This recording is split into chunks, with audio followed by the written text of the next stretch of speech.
বঙ্গবন্ধু মানেই বাংলাদেশের স্বাধীনতা। এই যে ৭৪ জন এমপি হয়েছে তারা কিন্তু আপনাদের ভোটে হয়নি।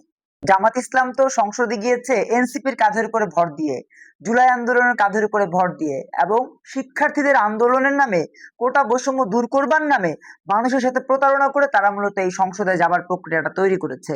আমরা মনে করি তারা পুরো জাতির সাথে প্রতারণা করেছে। তারা মূলত পূর্ব পাকিস্তানে পরিণত করবার এজেন্ডা নিয়ে এই জুলাইকে কেন্দ্র করে আন্দোলনের এই বেগবান প্রক্রিয়াটা তৈরি করেছিল। আর সেই সাথে আমাদের বিশ্বাস যে স্বাধীনতা বিরোধীরা সত্যিকার অর্থেই বাংলাদেশের স্বাধীনতা, সার্বভৌমত্ব, সংবিধান, জাতীয় পতাকা, জাতীয় সঙ্গীত সবকিছুকে ধূলিসাৎ করে দেবার একটা এজেন্ডা নিয়ে মাঠে নেমেছে। যে কারণে তারা প্রাথমিক স্তর হিসেবে সংসদে গিয়েছে, এরপর তারা ক্ষমতায় আসার একটা প্রক্রিয়া করবে বলেই আজকে দেখবেন জ্বালানি তেলের সংকটটাও তারা লাগিয়ে রেখেছে। ২৬শে মার্চ কালো রাত ১৯৭১, ওই রাতে একজন মানুষকে রিকশায় হত্যা করে রিকশায় ফেলে গিয়েছিল। একটা ছবি আপনারা দেখেছেন, খুব আলোচিত ছবি, ৭১-এর ২৫ মার্চের কালো রাতের ছবি। ওই ছবিটাকে নকল করে জুলাইয়ের এই জঙ্গিরা নাফিজের লাশের নাটক সাজিয়ে একটা ছবি তুলেছিল। জুলাই জঙ্গিরা নাফিজের যে লাশ রিকশায় পড়া ছিল, সেই লাশকে একটু হাতের দিকে খেয়াল করে দেখবেন যে হাতটা রিকশার একটা রড ধরে রেখেছে। মৃত মানুষ কিভাবে রড ধরে রাখে ভাই? এই যে পুরা ম্যাটিকুলাস স্বাধীনতা বিরোধিতা তৈরি করবার জন্য, স্বাধীনতাকে ভুলণ্ঠিত করবার জন্য জামাত ইসলাম এমন কোন হেন নিকৃষ্টতর কাজ নাই যেটা করতে পারে। তাদের নিকৃষ্টতর কাজের একটা প্রক্রিয়ার প্রোডাক্ট হচ্ছে নাহিদ, একটা প্রোডাক্ট হচ্ছে হাসনাত, একটা প্রোডাক্ট হচ্ছে সার্জিস আক্তার, এবং এদের সাথে সামঞ্জস্য যারা আছে সবাই।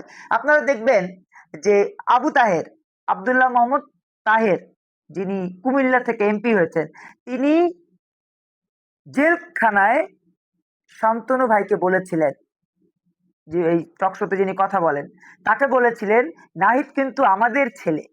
এবং শান্তনু এই এই বক্তব্য বিভিন্ন জায়গায় বলেছেন। আমরা তো ধরেই নিতে পারি বাংলাদেশকে বিভিন্নভাবে ধ্বংস করবার প্রক্রিয়া। দেখেন, ওই প্রক্রিয়া থেকেই তারা কিন্তু হাঁটছে ৭১ পূর্ববর্তী সময় থেকে এখন পর্যন্ত। বঙ্গবন্ধু শুনলে তো তাদের গায়ে যারা ধরবেই, কারণ বঙ্গবন্ধু মানেই বাংলাদেশের স্বাধীনতা। বঙ্গবন্ধু, শেরে বাংলা একে ফজলুল হক, মৌলানা ভাসানী, তাদেরকে তো আমরা কোনোভাবেই বাংলাদেশের এই সার্বভৌমত্বের জায়গা থেকে অ্যাভয়েড করতে পারি না, কিন্তু জামাত পারে। কারণ জামাত অ্যাভয়েড করবার মধ্য দিয়েই তাদের পূর্ব পাকিস্তানের স্বপ্ন বাস্তবায়ন করতে চায়। যেই লজ্জা, যে গ্লানি তারা ৭১-এ তৈরি করেছিল আল বদর, আল শামস, রাজাকার বাহিনীর মাধ্যমে, সেই গ্লানি থেকে কিছুটা হলেও মুছবার জন্য এই প্রক্রিয়াতে তারা বঙ্গবন্ধুকে ব্যবহার করতে চাইছে বলেই আজকে দেখবেন যে স্মৃতিসৌধের মতো জায়গায় জয় বাংলা স্লোগান দিয়েছে, তাতেই তাদের গায়ে জ্বালা ধরে গেছে।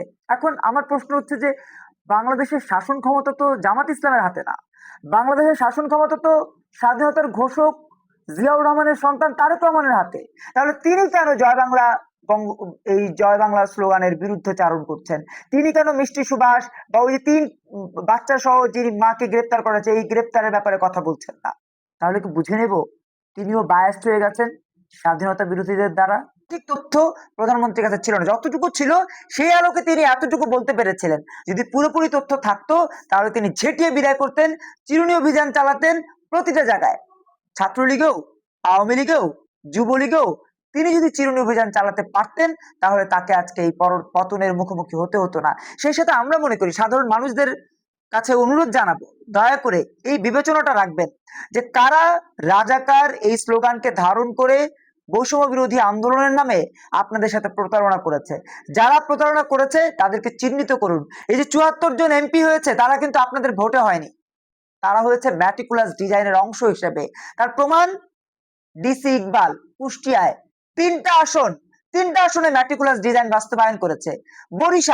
বরিশালে ১, ২, ৩, ৪টা আসনেই সর্বোচ্চ চেষ্টাটা করেছিল, সফল হতে পারেনি কিন্তু চেষ্টা করেছিল।